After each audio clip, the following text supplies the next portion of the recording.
वबरकातुहू। कुरान से क्या समझ आता है आपको? मैं पूछना चाह रहा हूँ आपसे, इंटरेक्शन करना चाह रहा हूँ। कुरान में रजुल का वर्ड भी आता है, मैन का, तो क्या आपको समझ आता है? कुछ आयाज आपके जहन में है? एक तो है ना, मिनल मुमिनीना रिजालुन सदकू मा अहदुल्लाह अलैहि, किसके बारे में थी आया? एनीवन? अनस बिन नजर सलान्हो के बारे में रिवील हुई थी ना, सूरह अहज़ाब की आया है। तो आपको कुरान पढ़ के क्या समझ आती है कि मैनहुड के बारे में कुरान में कुछ है, रियल मैन के बारे में, मस्कुलिनिटी के बारे में? जी। कव्वामून अलन निसा, तो कव्वाम जो है, एक तो ये ट्रेट साबित हुआ कव्वाम। और कव्वाम की क्या समझ है आपकी? प्रोटेक्टर, रिस्पॉन्सिबल, पिलर, कायम करने वाला, पिलर से है, ठीक है। यानी नेचुरली मैन को अल्लाह ताला ने एक प्रोटेक्टर बनाया है। और क्या आपको कुरान से जो है वो समझ लगती है, कुछ याद आता है? कोई वाकया इस हवाले से? हिंट देता हूँ, मूसा अलैहिस्सलाम, जी जी जी, औरतों वाला, वो जो दो लड़कियां थी, एक से फिर शादी भी हो जाती ना, मूसा इस्लाम की जो वाइफ हैं, तो उसमें वो खातून अपने वालिद को क्या कहती है मूसा इस्लाम के बारे में? कवी और अमीन, जी जी, अमानतदार है, कवी है और अमीन है, कवी उन अमीन, स्ट्रांग है और अमानतदार है। और ये स्ट्रेंथ किस चीज़ की थी? ईमानी स्ट्रेंथ तो अभी नहीं पता ना कि मूसा इस्लाम ईमानी तौर पे कैसे हैं, तो ये फिजिकल स्ट्रेंथ थी। बनी इसराइल में एक बादशाह था और उनकी आर्मी में कौन थे? दाऊद अलैहिस्सलाम। तालूत के बारे में भी अल्लाह ताला ने ये कहा है कि हमने उसे इल्म और जिस्म, नॉलेज एंड स्ट्रेंथ, जिस्म यानी फिजिकल स्ट्रेंथ दी थी। तो इससे कुछ और ट्रेड्स आप देखें, कुरान ने जो जो ट्रेड्स मर्दों के हवाले से कहे, वो अल्लाह ताला जब कोई बात करता है तो बड़ी इंपॉर्टेंट बात है। Everything is a gem in the Quran, ठीक है। तो तालूत के बारे में जिस्म का भी है और इल्म का भी है, ये भी साबित हो गया। उसके बाद मूसा इस्लाम कवी और अमीन है। सो यूसुफ अलैहिस्सलाम के हवाले से क्या आपको समझ लगती है? पाक दामनी, बिल्कुल। और क्या समझ लगती है? मुखलिस भी कहा अल्लाह ताला ने मूसा इस्लाम को कि हमारा मुखलिस बंदा था, और मुखलिस बंदे को अल्लाह ताला बचा लेता है। ये सूरह यूसुफ का क्रक्स ही है। अच्छा, ये जो है हज़रत मूसा का किस्सा, इसमें एक और चीज़ भी है, वो हदीस में आती है कि जब वो ख़वातीन आगे चल रही थी, मूसा इस्लाम पीछे चल रहे थे, तो उनमें से एक का स्कर्ट थोड़ा सा ऊपर हुआ था, हवा चली थी, तो मूसा अलैहिस्सलाम कुडंट बियर इट, बर्दाश्त नहीं हुआ, तो वो आगे हो गए। वो रिक्वेस्ट की कि आप मुझे आगे चलने दें। तो इससे भी साबित होता है वही पाक दामनी और हया और प्रोटेक्टर वाली जो एक वो होती है, क्या कह लें, फील कि I can not do this, तो वो आगे हो गए थे। ओके, और क्या आपको कुछ वाक़या याद आता है कुरान से, या कोई ट्रेट याद आता है? सब्रुन जमील, एक्सीलेंट। रेजिलियंस, ये बहुत बड़ा ट्रेट है, राइट। मेन स्पेशली, वुमेन में भी है, बहुत रेजिलियंस है, लेकिन मेन में ज़्यादा है, साइंटिफिकली स्पीकिंग भी। रेजिलियंस होता क्या है? सबर को रेजिलियंस कहते हैं इंग्लिश में। सबर क्या है, रेजिलियंस क्या है? डेफिनेशन कौन बताएगा? एक होता है वेट करना, सबर और सफर में फ़र्क है ना। सफर इज जस्ट वेटिंग, लेकिन सबर क्या है? टू टाई समथिंग, किसी चीज को बांध देना, किसी चीज को रोक देना, या स्टैंडिंग वंस ग्राउंड, उस जगह खड़े रहना, इसको सबर कहते हैं, ठीक है। तो इसी से साबित हो जाता है कि सबर सिर्फ वेटिंग का नाम नहीं है, बल्कि रेजिलियंस और सबर ये एक ब्रॉडर कॉन्सेप्ट है, जिसका मतलब ये होता है कि नो मैटर व्हाट, क्या भी चल रहा है, बस वहां जम कर खड़े रहना। जैसे एक दरख्त है, एक दरख्त की अगर जड़ बहुत मजबूत है, तो तूफान आएगा, बारिश आएगी, खजा आएगी, मैक्सिमम उसका क्या हो जाएगा? पत्ते झड़ जाएंगे। खजा आएगी तो पत्ते झड़ जाएंगे, ठीक है। कभी फ्रूट लगेगा, कभी फ्रूट नहीं होगा। तूफान आएगा तो मैक्सिमम क्या हो जाएगा? कोई 2-3 टहनियां गिर जाएंगी, लेकिन वो अपनी जगह से हिलेगा? अपनी जगह से नहीं हिलेगा, ठीक है। तो ये अल्लाह के नबी ने इनफैक्ट मोमिन की मिसाल खजूर के दरख्त से भी दी है, पता आपको? नबी ने खजूर के दरख्त से मोमिन की मिसाल दी है। क्यों? सोचें, क्या क्या बताया उसने नबी ने? खजूर के दरख्त से क्यों मिसाल है मोमिन की? सदाबहार है, और थोड़ा और डीप जाएं जी। जी, सख्त है, ठीक है, और बहुत कम पानी चाहिए आपको। पता है खजूर, डेजर्ट में जो दरख्त इतना हरा भरा है, हर मौसम में हरा भरा है। फिर खजूर का दरख्त हर तरह से यूजफुल है, उसके पत्तों के अलग यूजेज हैं, उसकी टहनी के अलग यूजेज हैं। खजूर हर फॉर्म में यूजफुल है, हर फॉर्म में। वो आपने देखी ना, जब वो येलो होती है, ऑरेंज सी होती है, तब भी यूजफुल है, जब कच्ची है तब भी यूजफुल है, पक गई तब भी यूजफुल है, गुठली के अलग यूजेज हैं, वगैरह वगैरह। तो नबी सल्लल्लाहु अलैहि वसल्लम ने खजूर के दरख्त से मिसाल दी है मोमिन की। और वन ऑफ द रीजन ये भी है कि वो बड़े कम पानी से ग्रो करता है।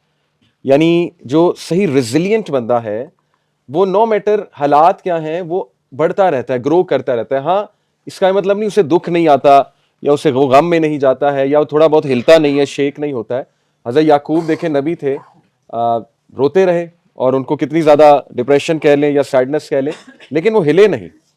हिलने से क्या मुराद है? हिलने से मुराद है कि अकीदा ही बंदे का जो है ना, वो डामाडोल हो जाए, अकीदा ही डामाडोल हो जाए। यानी बंदा जो है वो, जैसे अल्लाह कहते हैं ना कि लोगों में से कुछ ऐसे हैं जो अल्लाह की इबादत किनारे पे करते हैं। सूरह हज की आया ना कि जब तक अच्छाई आ रही है तब तक खड़े हुए हैं, तब तक खुश हैं, जैसे ही अल्लाह ने कोई आजमाइश ले ली, कोई उनकी मर्जी के खिलाफ चीज हो गई, तो क्या करते हैं, they turn back on their face. और फिर क्या है कि वो दे लूज द दुनिया एंड द आखिरा, वो दुनिया आखिरा दोनों को लूज कर देते हैं। ठीक है, तो देखें जब भी ये टॉपिक आए तो आप कुरान से, सबसे पहले कुरान में सोचें कि अल्लाह ताला ने रजुल की क्या बात की है। एक और बात है, ये इसी आयत में जो मैंने शुरू में आपको सुनाई, मिनल मुमिनीना रिजालुन सदकू मा अहदुल्लाह अलैह। रजुल जो है, ट्रू मैन, वो वादा पूरा करता है, अपनी अमानत को फुलफिल करता है। इनफैक्ट अल हसन अल बसरी का ये कोट है कि true man is not the one जिसकी दाढ़ी है या जो मस्कुलर है बहुत ज्यादा, बल्कि ट्रू मैन वो है जो वादों को पूरा करता है, अमानत अपनी निभाता है। ये बहुत बड़ी बात है, अगर आप इस पे सोचें, इसमें भी बहुत डेप्थ है। ठीक है, तो वही बात होगी कवियुन अमीन। चले, ये हमने कुछ कुरान मजीद से रहनुमाई ली, जज़ाकल्लाह खैर, कि रेजिलियंस होती है रजुल में। और रेजिलियंस जो है, इसका मतलब ये नहीं है कि दुख ना हो या गम ना हो या बस मुस्कुराते ही रहे हर हालात में, नहीं। रेजिलियंस होता है कि दुख के बावजूद, गमों के बावजूद, अप डाउन होने के बावजूद वो जमा रहता है, जमा रहता है। ठीक है, वहां से जड़ नहीं उखड़ जाती उसकी। और आज सबसे ज्यादा हम सब में डिटर्मिनेशन की कमी है। क्या ख्याल है? हमारी नस्ल का सबसे बड़ा मसला डिटर्मिनेशन की कमी है, क्योंकि गुनाहों से बचने में डिटर्मिनेशन का बहुत रोल है, विल पावर, रेजिलियंस का बहुत रोल है। डॉक्टर हमाद लखवी हमारे टीचर हैं, आपने नाम सुना होगा, पंजाब यूनिवर्सिटी के डीन हैं। अभी मेरे साथ पॉडकास्ट था उनका, उन्होंने एक वाकया सुनाया, कहते कि मैंने अपने एक स्टूडेंट को उर्दू बाजार भेजा। तो उर्दू बाजार लाहौर में बड़ा मशहूर बाजार है, किताबों का आप लोगों को पता होगा। तो कहते मैंने उससे कहा कि मेट्रो ट्रेन जाती है बिल्कुल यूनिवर्सिटी के बाद, सीधा उर्दू बाजार उतारेगी। लेकिन खैर उसने कहा कि मैं गाड़ी में जाऊंगा, फेयर इनफ, धूप थी, गर्मी थी, उसने कंफर्ट चूज किया। तो कहते 3 घंटे बाद आ गया। तो मैंने कहा भाई क्या हुआ, किताब क्यों नहीं लेकर आए? तो कहता उर्दू बाजार नहीं मिला। तो कहते मैं बड़ा हैरान हूँ, उर्दू बाजार कोई बंदा इधर उधर हो गया है, उर्दू बाजार तो वही है, लोकेशन लगा लेते। उसने कहा लोकेशन लगाई थी, समझ नहीं आई। तो कहते मैंने कहा किसी से उतर के पूछ लेते। कहता बस मेरा दिल नहीं किया, तो गिव अप करके 3 घंटे बाद वापस आ गया। तो this sums up our generation, कि हम गिव अप बहुत जल्दी कर देते हैं। ठीक है ना, छोटी छोटी बातों पे गिव अप कर देते हैं। और शायद इसकी वजह ये है कि हमें पता नहीं किसी ने ये घोल के पिला दिया कि दुनिया जो है ना वो बस हैप्पीनेस की जगह है, बस यहाँ पे खुशियाँ ही खुशियाँ होनी चाहिए और यहाँ पे इंजॉयमेंट ही होनी चाहिए। अब इस चीज़ ने, खुशी की गलत डेफिनेशन ने हमें इतना हिट किया है कि लोग जो है ना वो ये समझते हैं कि नमाज और कुरान से ना मुझे एब्सोल्यूट हैप्पीनेस ही मिलनी चाहिए बस, और जब नहीं मिलती तो छोड़ देते हैं।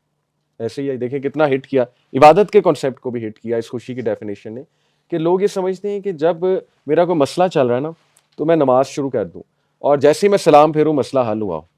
और अगर 5-6 नमाजों के बाद ना हल हुआ हो तो फिर नमाज ही गलत है। ठीक है, फिर नमाज नहीं पढ़नी चाहिए, फिर जो है ना कुरान भी नहीं पढ़ना चाहिए, क्योंकि ना कुरान से मसला हल हुआ, ना नमाज से, ना दुआ से। तो अल्लाह माफ़ करे, अगर ये चीज़ थी तो फिर नबियों को तो अल्लाह माफ़ करे नमाज नहीं पढ़नी चाहिए। नबियों को कितनी मुश्किलात आई हैं, कितने मसाइल का वो शिकार थे, कितने चैलेंजेस थे। तो नमाज का अपना एक रोल है स्पिरिचुअल स्ट्रेंथ में और इमोशनल स्ट्रेंथ में। लेकिन ये कहीं नहीं है कि सलाम फेरोगे तो मसला हल हुआ होगा, ये कहीं नहीं है कि गुर्बत गायब हो जाएगी कुरान पढ़ना शुरू करोगे। अल्लाह इस बात पर कादिर है, दे भी दे, मसला हल भी कर दे। लेकिन बात वही है कि रॉन्ग कॉन्सेप्ट्स, ठीक है ना, हमने रॉन्ग कॉन्सेप्ट्स अडॉप्ट किए हैं, शायद इसलिए डिटर्मिनेशन की अब कमी हो गई है। और पेन किलर्स का दौर है, हर बंदा पेन किल करना चाहता है। ठीक है, पेन, वो बॉडीली पेन नहीं बात कर रहा, यानी एवरी बैड एक्सपीरियंस जो है ना हम उसको किल करना चाहते हैं, जबकि उनसे लर्न करना चाहिए, किल नहीं करना चाहिए, लर्न करना चाहिए। और हम बस निकलना चाहते हैं, फौरन निकलना चाहते हैं, किसी मसले में फौरन निकलना चाहते हैं। कुछ मसाइल सिखा रहे होते हैं, मैं ये नहीं कह रहा मसाइल को इन्वाइट करें या अल्लाह माफ़ करें मुश्किलात मांगे, नहीं, अल्लाह के नबी ने आसानी मांगी है, हमने भी आसानी मांगी। लेकिन अगर कुछ आ गया है तो stand your ground, right, determination show करें, थोड़ा सा सीखें कि अब आ गया तो मैंने करना क्या है। तो यही रेजिलियंस है, यही रेजिलियंस है कि वो थोड़ा बहुत शुरू में हिलते हैं, जैसे एक दरख्त है, मे बी उसके पत्ते झड़ जाते हैं, एक आधी को टहनी टूट जाएगी, ठीक है ना, लेकिन वो वहां स्टैंड करता है और उसके बाद दोबारा ग्रो करता है, उसके बाद दोबारा उसका फल उगता है। ठीक है, तो this is the example of a believer रजुलुन कामिल। ये एक पूरा सब्जेक्ट है कि एक कंप्लीट मैन क्या है। और 10 से 11 असलाम